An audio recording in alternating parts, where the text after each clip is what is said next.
What is going on, guys? Jack here, and welcome back to episode number 141 of Park to Prem here with Town Hall Town. Today, 3 huge matches in the space of a week.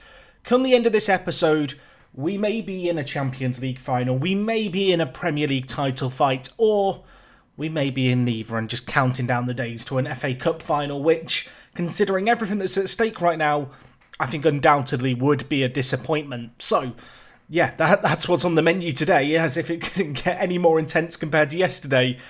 Somehow the stakes just feel like they keep going up and up and up. I thought today to just kind of really, I guess, just demonstrate the achievement that we've done this year to do as well as we've done. I'd look at the salary per year for Premier League teams, because Manchester City, our big rivals, you can see sit on 254 million. Manchester United, who we will be playing today, sit on 212 million pounds. And then we're way down here on under £70 million. We are on less than a third of Manchester City's budget. Also worth remembering that includes all of the youth players in the team. That includes all of these youngsters who we are loaning out, who are paying the wages for. I believe players like Pizarro and Cancino, where their wages are being paid, don't count. But either way, considering our large squad size, considering where we're at, our wage budget is a little smaller than our opposition's. Now, of course, today we're starting with a home game against Manchester United, which is nice. Last episode, we failed to win in both games, and yet somehow the first result felt like a win in itself, getting a 1-1 draw away from home against Man City. Of course, we've got that second leg against them at home very, very soon. But really, we've got to take things one game at a time, and this Manchester United game is going to be difficult because it is our third game in the space of 5 days.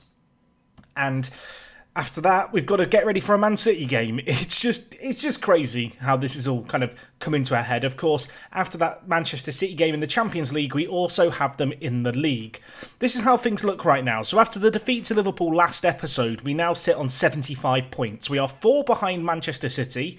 We will know that if we can beat Manchester United today and beat Man City today, we will go top of the league with 2 games left. That is a fact, but it's not going to be easy, is it? It's really not going to be easy. I think it's safe to say at this point it is a 2-horse race. Just to look at their remaining games, they've got Derby County today, Derby currently down in 14th, and then they've got Fulham last day of the season, who are 19th.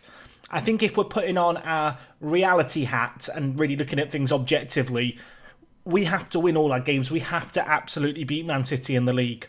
Going to be interesting because, of course, we have got them twice in the space of 3 days in today's episode, but I can worry about the Man City games, and I should worry about them, rightfully so. But first and foremost, we've got a lunchtime kickoff against Manchester United. Yes, we were playing at 7 o'clock on a Thursday evening, and it's now midday on the Saturday, and we have another game. Now, I've sent our players away for a rest. They have come back relatively refreshed. Unfortunately for us, Andre is still carrying his knock. Norman is also not 100% fit to start. Not that he would start anyway, but obviously it's less than ideal to have 2 of our more attacking options unavailable. And Volta, who of course put in those heroics against Barcelona, he is still just not even fit enough for the bench. Maybe he will be ready for the Champions League second leg. We may need him as an impact sub. I feel like for us right now, the aim has got to be beat Manchester United here, navigate this result, and then let's just try and do what we can and see how our fitness is looking, see if we've managed to avoid picking up any more injuries. Obviously, the other big risk we've got here is that with this compact schedule we've had, the injury risk goes up and up and up. And whilst our squad depth is the best it's ever been, there are certainly gaps that are starting to show in it in the latter half of this season.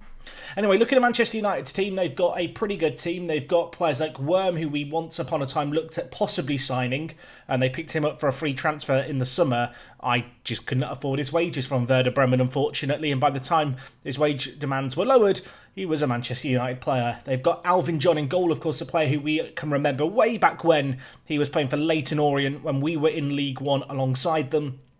He is my first choice keeper as England manager. If we just compare him here to Morrigan, you can see a head-to-head difference here, and I feel like this really shows how good Morrigan is. Yes, he might not be as good when it comes to his speed or his communication, but ultimately I will take a keeper who is a very good shot stopper and a very good player in the air over someone who has good communication. It's just, personal preference, I suppose. In their defence, they've got De Ligt, they've got Declan Rice as well. Those two players are going to be getting on a little bit. Declan Rice is 35, although he still looks very good. De Ligt as well at 34. Still got relatively solid physicals. This is a tall order. Of course, when we met them earlier on in the year in the league, I believe it finished 2-2. Manchester United second in the form table as well. This is tricky, and whilst there is a little voice in the back of my head that perhaps says, Jack, you should probably play the more conservative system for this, our 800th game in charge as a manager in this save game, I want to go for the throat. I want to play on the front foot. I want to attack. I don't want to be hoping for, a breakaway that we score, especially at home. Given how this game is going to probably play out, it is certainly in our interest to, attack early. If we can get a couple of goals leads, then maybe we can rotate things, take some players off the pitch, rest them ahead of games. In an ideal world, we're 3-0 up after 60 minutes and I can make a triple change and save some legs, but that probably isn't going to happen here. We've had one chance, but it didn't amount to much. Now Manchester United on the attack here. They go to Declan Rice at the edge of the box. Now with Medjbury. They are playing their 4-1-4-1, a system they've played for a good few years now. And, you can see here, we're defending quite well, although they have got a man on the overlap here. We've got to be a little wary of that. They actually make the ball work through the middle, and Worm had a great opportunity there. Morrigan, superb save by him in goal for us there. That was absolutely massive. And, it's the first real opportunity Manchester United have had. Unfortunately, we've not been nearly threatening enough in this first half. It is 0-0. You can see possession very, very close. They've had a few more shots on target than us, but not a great deal of difference to separate the two teams, at least right now. It's been very much neck and neck. We need to find a breakthrough. We can't afford to draw this game. A draw just isn't good enough. A draw, and we would need Manchester City to drop points. Leskinen, can you put in a ball of quality? He does. Matasevic and Jackie Auger just turns up like he does. He just has this knack to score big goals. He scored against Barcelona. He's got another one for us here, and it's Matasevic, a player whose presence in the first team is frequently questioned. His aerial ability cannot be doubted, and that header there, back across the 6-yard box, is superb. We've not created a whole lot of opportunities. We've not completely outclassed them, but we have looked very solid, and with 20 minutes left, we're a goal up, and I was about to make a sub before a highlight started, so let's see this play out. If we could get a second, that would be lovely. Mateus Aurelio, who's not done anything too magical in recent games. That's maybe a little harsher an assessment, but I just kind of expect magic from him, and he's here now. What can you do, Mateus? Down this side, pulls it back to McCassie, back to him. Shvetsov, Andy Eric, shot blocked. Matasevic! Oh, it should have been a goal. The keeper had committed and dived for a previous shot that was blocked. The goal was at his mercy, and having been a hero just a few minutes ago, that is not good. Anyway, Leskinen is struggling for fitness. I need to rest him. I need to give him a little bit of a breather if I can. Andy Eric is also struggling a little bit. I think we'll bring in Andre on off the bench. I know he's carrying his little injury. He was given the green light to play, 45 minutes if he needed to. I think having Andre on here just might help him get a little bit more match fitness, because it has tailed off due to his exclusion from the first team with injury. We have got a chance here as well. Soretta with the ball, but his back to goal is probably going to have to go backwards here, the centre-back, although he is afforded room to turn. Where's he going? He gives it to Kaiser. Now back with Soretta. Probably should go wide. I'm not sure what we're doing here, really. We're kind of dribbling nowhere. Soretta has decided that he is a libero. It's now with Nico. Out on this left-hand side, he gives away the ball, and Manchester United will now look to break. They've got players left and right. It's Guare bringing the ball forward, whips it in back post. Wolverton, and that is a dagger through my heart. Aaron Wolverton, England international, recently got his first ever goal for England, and now he's got another goal. Not quite in the same circumstances in terms of I'm quite happy when he scores for England. I'm not bloody happy he scored here. Channeling his inner red headband and his ginger hair to get that header across the goal. Morrigan without much of a chance. And as I've already said, a draw here and we surrender our ability to control our own fate. We are going to get shouty. We are going to go on the attack. There is 3 minutes left, and at this point, we have to get a little more direct. We have to go over the opposition defence. We need to get it, route one, shoot on sight. There is no time. I'm making all these changes. You know how Football Manager plays out. You go more attacking with extra time looming. You never get a goal. We've got less than 3 minutes to make something happen. It's one last little roll of the dice, nothing happens, no highlights play out, and despite perhaps having slightly better of the play, we didn't create nearly enough on the night. Jackie Auger picks up man of the match, although I don't think that's much of a consolation for him. It finishes 1-1, and I'm just a little bit unhappy, shall we say, with the way that this is going down right now. We are not in the best of form. It's unfortunate because we need to remain realistic. Whilst we were top of the league for an extended period of time, our start to the season was incredible. But I did always know it was going to be very difficult to sustain it over the whole season, particularly, I think, as the fixture congestions got worse, as the number of games has racked up, our team has started to show a few cracks in it. We're now looking at Derby County. Derby County, you Rams, please get a result. Please just hold Man City to a draw. Beating them would be even better. I can't expect them to do it. I just can't. But can they do something? Derby, they've got a draw. They have got a draw. Derby County. Predicted to finish 19th, currently 13th. I've flung my hands up in the air. I've never been so happy to see Derby County get a point. We qualified for the Europa League with that, which, I mean, feels a little bit patronising to be showing us. And just to look after that latest round of fixtures at what that does, it means that if we beat Man City in the last game of today's episode, the last of the 3 games, we would be 1 point behind them with a game in hand. And you can see the goal difference between the teams is not that far apart either. Oh, thank you, Derby. Thank you, Derby. You have bailed us out big time.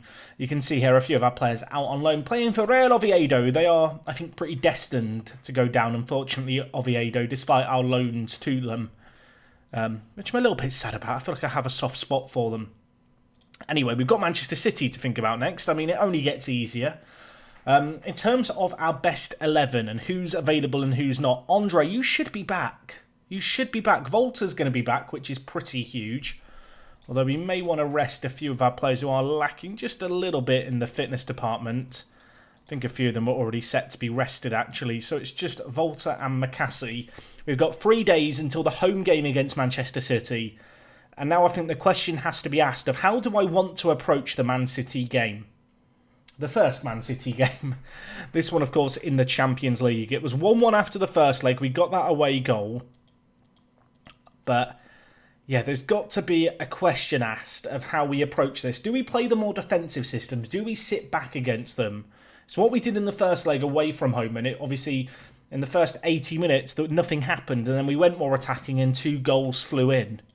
0-0 would be good enough for us. It's perhaps worth remembering. However, do you ever really want to go into a game playing for a 0-0, knowing that if you concede one, it's kind of the game's up at that point?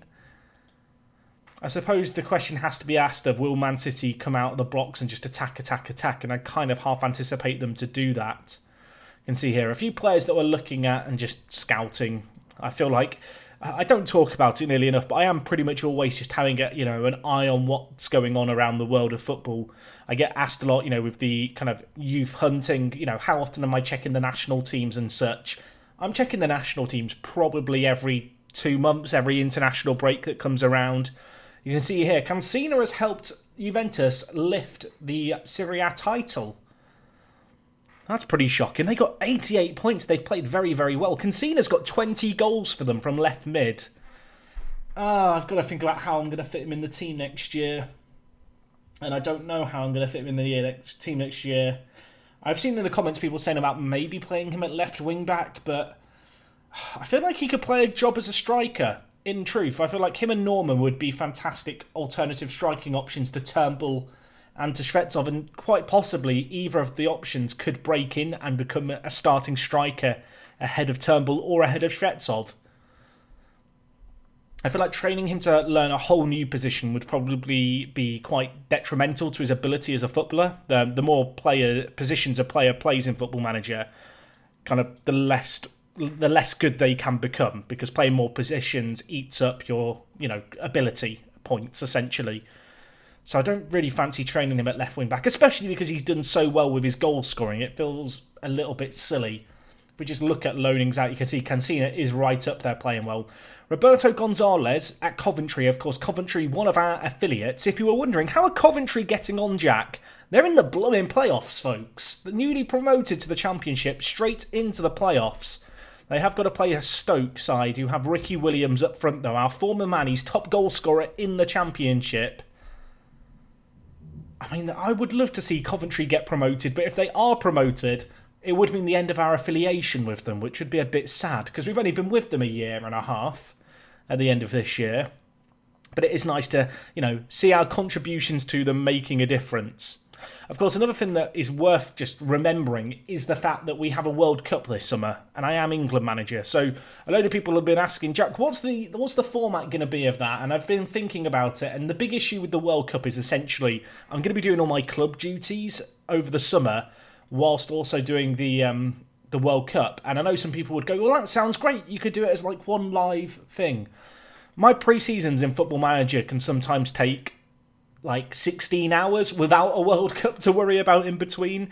There isn't really an easy way to compress it down to videos. So what I'm thinking we're going to do with the World Cup is do the group stage matches, then the first couple of knockout stage matches, and then if we're still going strong in it, we'll basically divide the World Cup into 3 separate matches.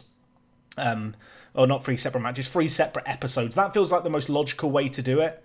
I know it very often comes up, Jack, I would love to see a transfer window episode, and it's one of those things where I'm often in the transfer window whilst just watching a movie, watching other sports, just kind of unwinding, and I wouldn't want to be sat there like having to record it as I go through, just because it is kind of my downtime almost between, seasons. It's a nice point for me to just chill out and, sometimes take a day off doing videos, but obviously with the World Cup, it's going to be slightly different this year around. But anyway, it's match day, and I've still not really thought about how I want to approach things. The great news is we haven't got any injuries to worry about. Steve Norman, yes, he's coming back from an injury. He's got 75 minutes in him, which is absolutely fine for him on the bench. Our bench is at full strength. We've got the likes of Kaiser, McCassie, Volta. We have some really good options. I feel like, we've got Bubalo here. He's still not scored a goal for us. I feel like in our current starting 11 and bench, he is the player who would make way for Cancina when he returns from Juventus. I've mentioned it before, but Cancina does now also have a work permit, which is nice.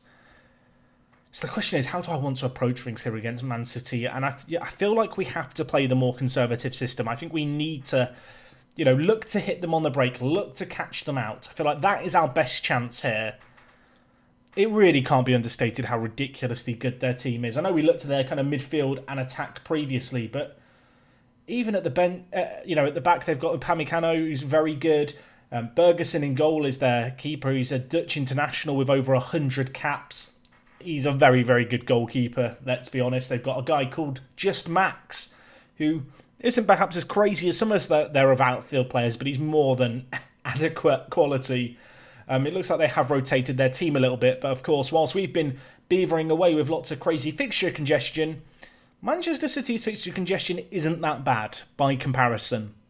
Worth noting, however, their form when you look at it really isn't that great, but it kind of makes you think about how not great our form's been at the same time. Just a few too many draws in here has ultimately cost us a little bit.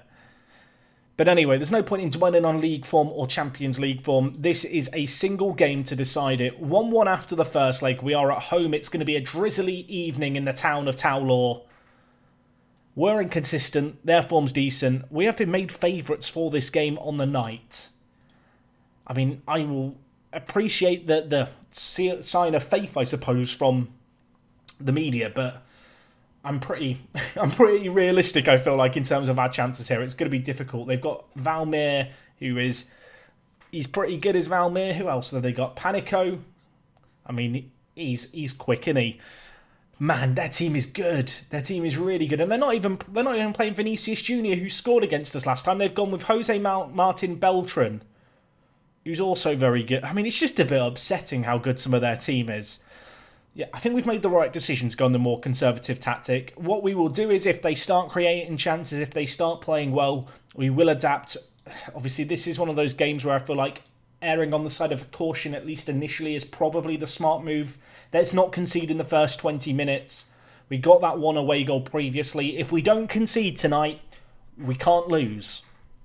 But I do feel like in terms of trying to prevent Man City scoring for an entire game, it's going to be difficult, and it's about to get 10 times more difficult. My eyes are being gouged out by my fingers here. I don't want to look at my screen because I know what's just happened. I would love someone to go who watches this series religiously to go back through the old episodes and tell me how many times in playoff semi-finals, in cup semi-finals, in big games have we had silly sendings off. Because it's far too many. Far, far too many. Matasevic is gone. And this just makes things blooming difficult, doesn't it? I mean, what do you do now? We're down a man. We're playing against the best team in England. I think our best bet, honestly, is to try and play a 4-3-2 and play Leskinen in the centre as a deep line playmaker and defend. I don't even want to overcommit men forward now, but we're in such a difficult situation. I think we'll go with Andre as a centre mid on support. And for Andy Eric, we'll just go an advanced playmaker on support. Oh, it's going to be so difficult. I mean, what do you do here? This was always going to be a difficult game. We now have to try and survive the rest of this game down a man. I mean, it's mission impossible. Someone call Tom Cruise. Someone call Tom Cruise. We have to survive 70 minutes. It's going to be so difficult. We're going to change things up. I've ditched the defensive midfielder because they're not playing with a centre attack in mid right now, so it feels less essential. Let's just see what our trio of midfielders can do. Anyway, Garcia with the ball, switching it wide to Kamara here. Cutting inside, dancing inside, hits it. Morrigan, huge save, tips it over the crossbar. First real opportunity for Manchester City. In fact, their first shot of the game. We've kept them at bay, at least initially, and well, we've been let off the hook a little bit there. A free header at the back post from the corner goes over. Matasevic, man. I mean, he did so well with his defending. Not his defending, sorry, his assist against Manchester United, but he did miss a great chance there, and he's let us down here massively, the hometown kid. I mean, unbelievably, it's 0-0 at half-time, and nothing has happened in that half. We have seen nothing. I'm going to tell the players I'm not happy. Apparently, Matasevic, thumbs up, 2.2 kilometres covered. Well done, mate. Well done. Why is the game giving that a bit of positive analysis? I would love to know. Right. I mean, it's not a bad first half, is it? We've not seen any chances, but in some ways, that's to our favour. There's part of me that wants to take off Turnbull now and stick in another centre mid and just try and weather the ship and just boot it forward to Shvetsov at every opportunity. I feel like trying to work the ball into the box is not the way to go here. Let's just try and get it forward quickly over the opposition defence. Let's look for that counter-attack now. Let's look for the direct counter-attack. I don't want one of our sexy counter-attacks where we break with pace and run at defences. I want the ball lumped over to Shvetsov. There's 20 minutes left and it's still 0-0. I'm starting to believe everyone. I know that's a dangerous thing to say. I'm going to bring in Norman for Turnbull, I think. And in fact, I'm going to play Shvetsov as the pressing forward. Andre's not the best of games, but he didn't have a great game previously and then turned up big. Andy Eric on a booking scares me. We can't have another sending off, so we're going to bring in Volta there, who, of course, has shown heroics on off the bench previously. We've got 20 minutes to survive here. One goal doesn't really change the game a great deal. It would just give us the buffer of knowing if we concede one, we know it's going to extra time.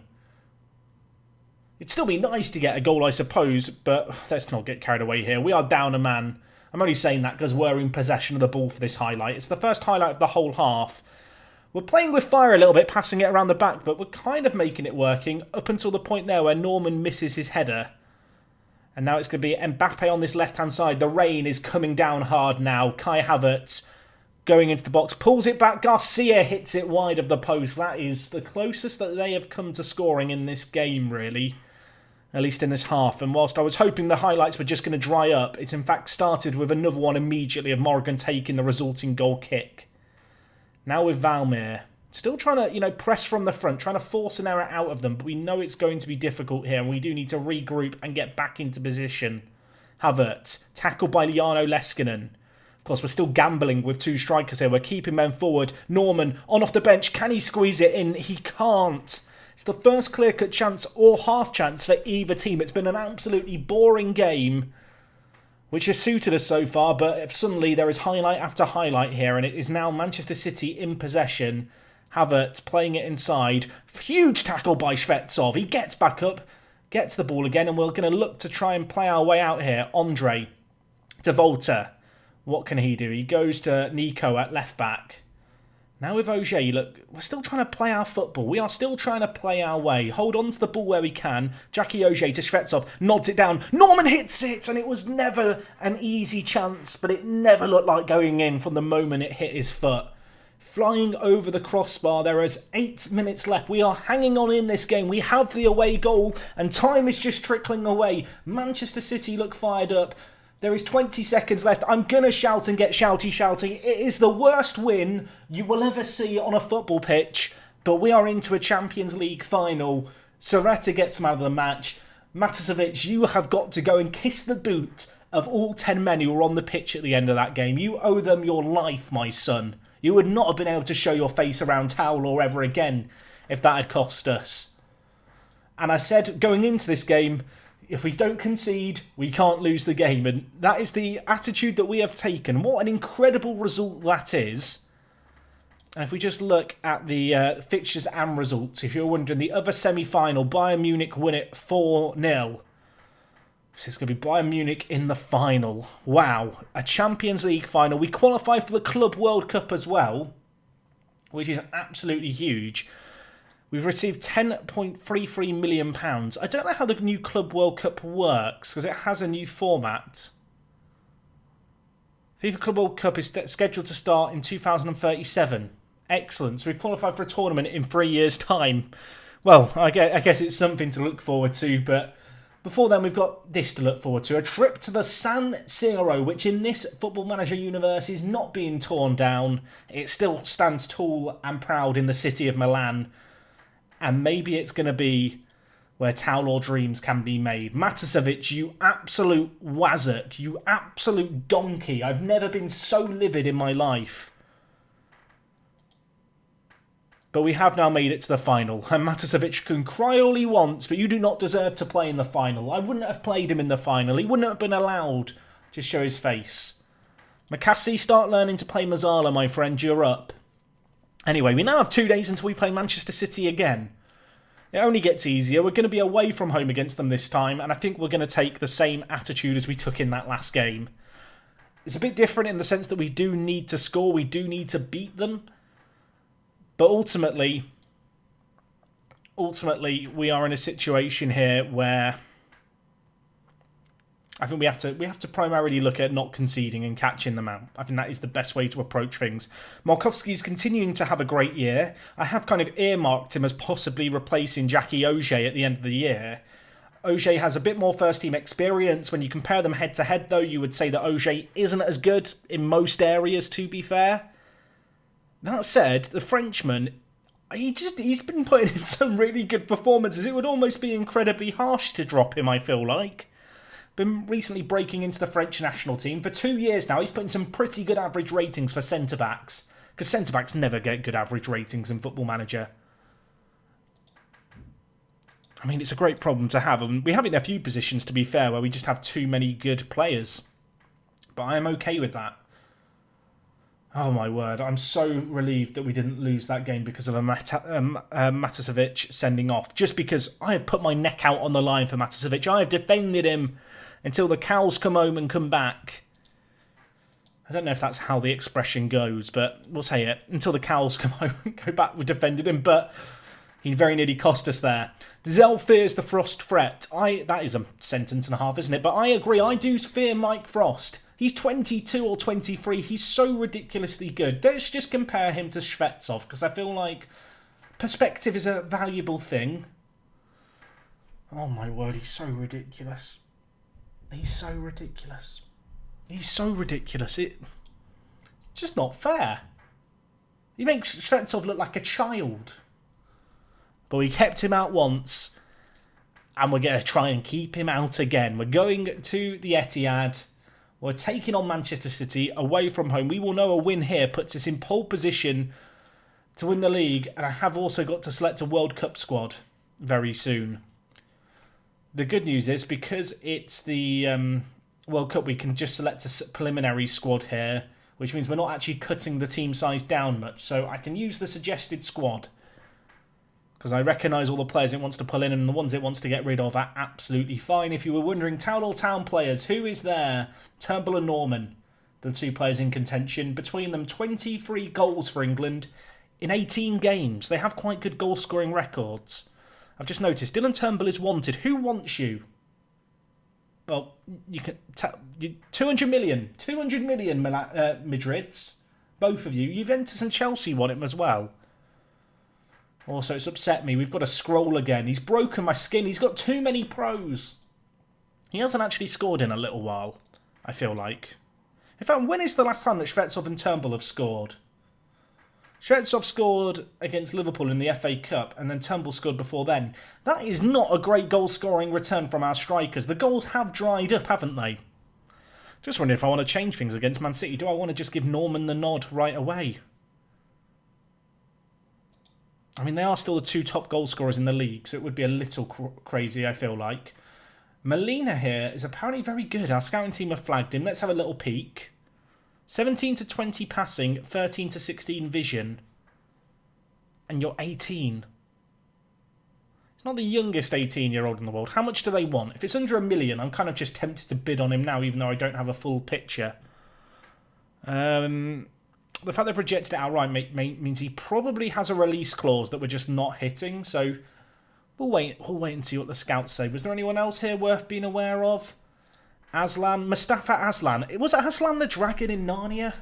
The dragon, no, lion. Is Aslan a dragon? I'm just going to, bear with me. Aslan, lion. Yes, Aslan is a lion in the Chronicles of Narnia, and his first name's Mustafa. I mean, I may never even sign you or anything, but I'm just calling you the lion because you're named after two lions. So, like, what's the point? Anyway, now I'm just nicknaming players that aren't even our own. There's no one else here who stands out a lot. Although, England young player who gets suggested, that sometimes grabs my attention. Jack Bentley here. I mean, we do have our own little contingent of Jacks, but he's made 3 appearances in the Premier League this year and not done very well. I really don't feel like I'm going to want to spend whatever money they want on him.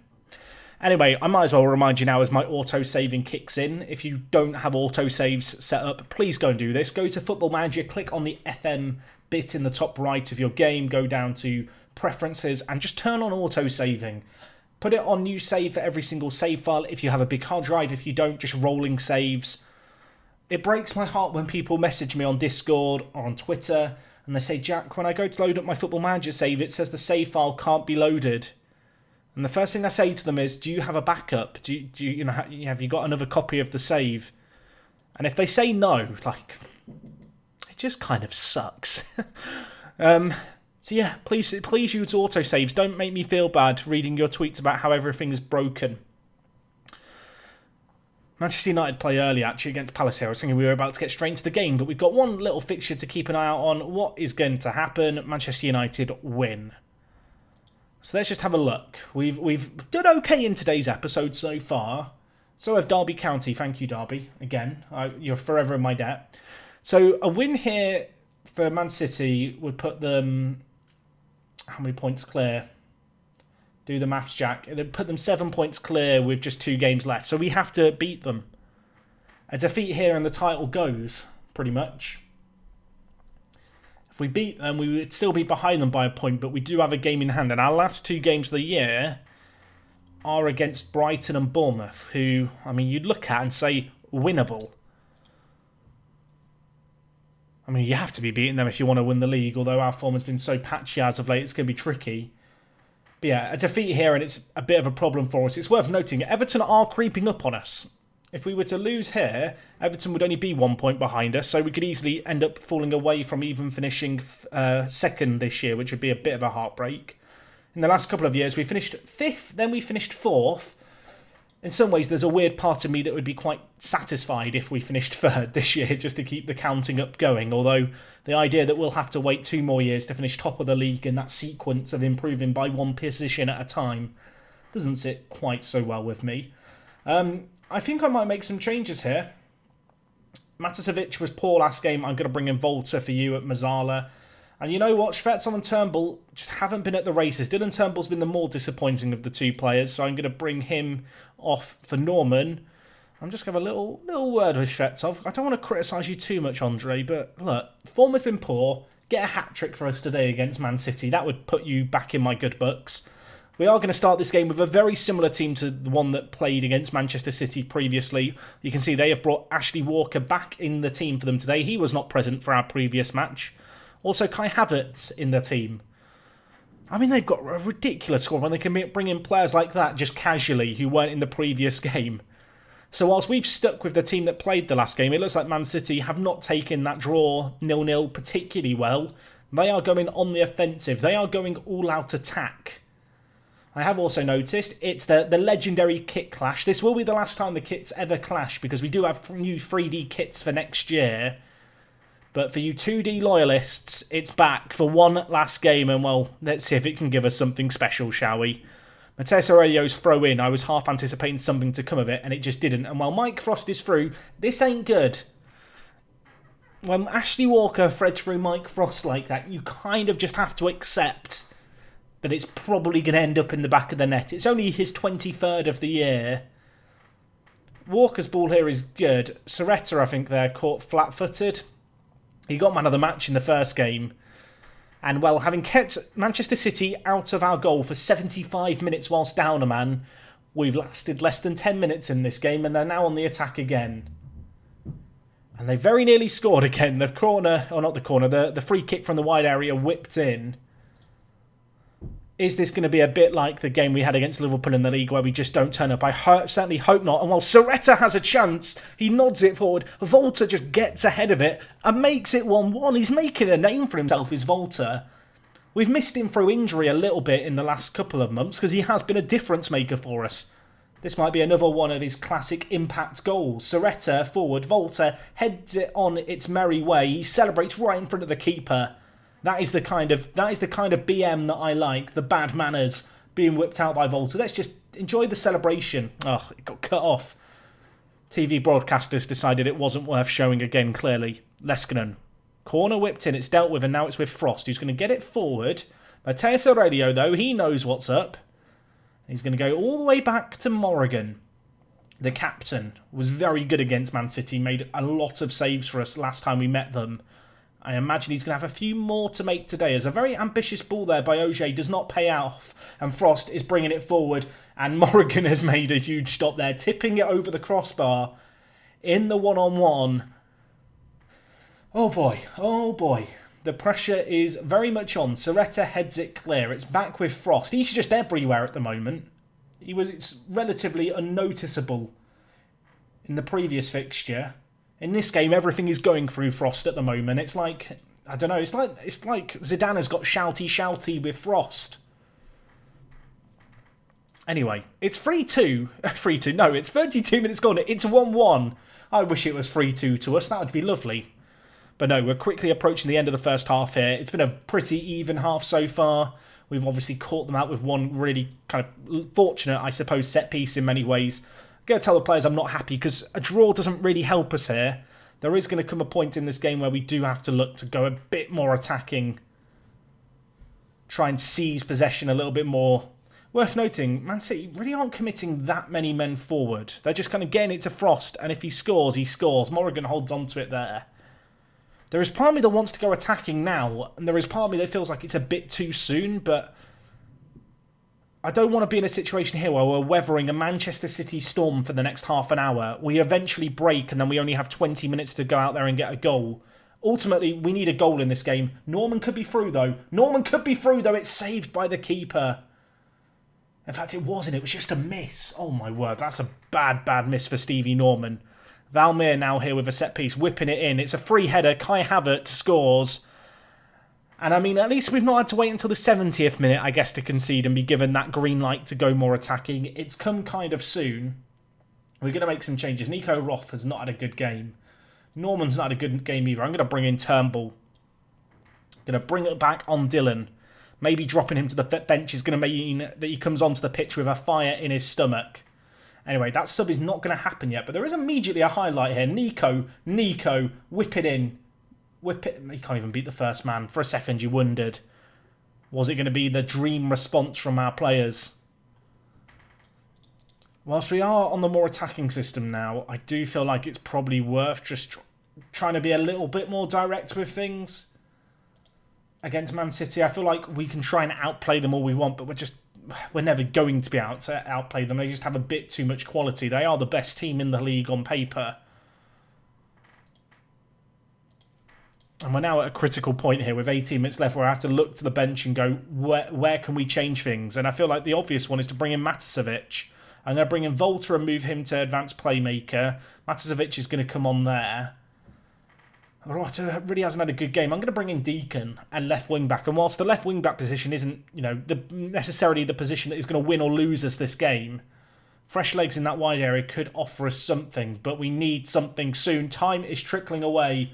Leskinen whipped in. Turnbull hits the woodwork. Oh, it was a free header. For a second, I thought it was going to find its way in. We are now on very attacking. We are leaving ourselves open. A defeat here, the title's gone. A draw here, we need results to go our way. It's almost impossible to happen, but we would dream of it being possible. But we need a goal, potentially more. Turnbull, all on his lonesome. Someone support him. It's an impossible angle. He's never going to score from there. It's been a hard-fought game. There's been chances for either team, but Man City have shown their dominance. Maybe one last chance. It's going to go out for a corner. It doesn't amount to anything. It finishes 2-1 here. And they're just too good. They are just too good at Manchester City. We couldn't beat them in either of the Champions League semi-final games. We got through by virtue of away goals. With that, they win the league. With that, we have to resign ourselves to the fact that it's not going to be our year to do a quadruple. I mean, now we are at risk, and I think we all know what we're at risk of. We could do a Leverkusen here. We could go into the end of the season looking for a triple or a treble and end up with absolutely nothing. These two league games mean absolutely nothing now. I don't care about Brighton and Bournemouth. For all I care, we can slip up in them and finish third. I want to shield our players away from injuries. I want to make sure that we're ready and fresh because tomorrow, my word, FA Cup final, Champions League final. I mean, it's a crazy end to the year. It's not quite the end we wanted in terms of this Premier League form, but it's hard to be mad about how this episode's played out. At the end of the day, a Champions League final is a huge, huge opportunity. Let's hope that we can take some confidence from that EFL Cup win and turn up for these other two finals and get an unconventional treble. It would be a treble. I would claim it. But I would have loved to win a Premier League, but it's not going to be this year for us. But anyway, guys, I hope you have enjoyed today's episode. It was kind of a little bit different doing this 100% live, almost 45 minutes long. I do hope you've enjoyed. If you have, please drop a like on this video. These kind of longer recording sessions, they are a bit more difficult. They're more tiring. It's difficult to be entertaining for the whole video.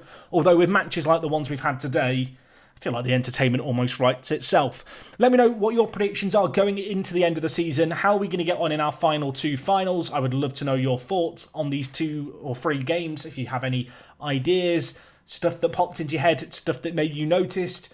Please don't tell me you should have done this change against Man City at this time.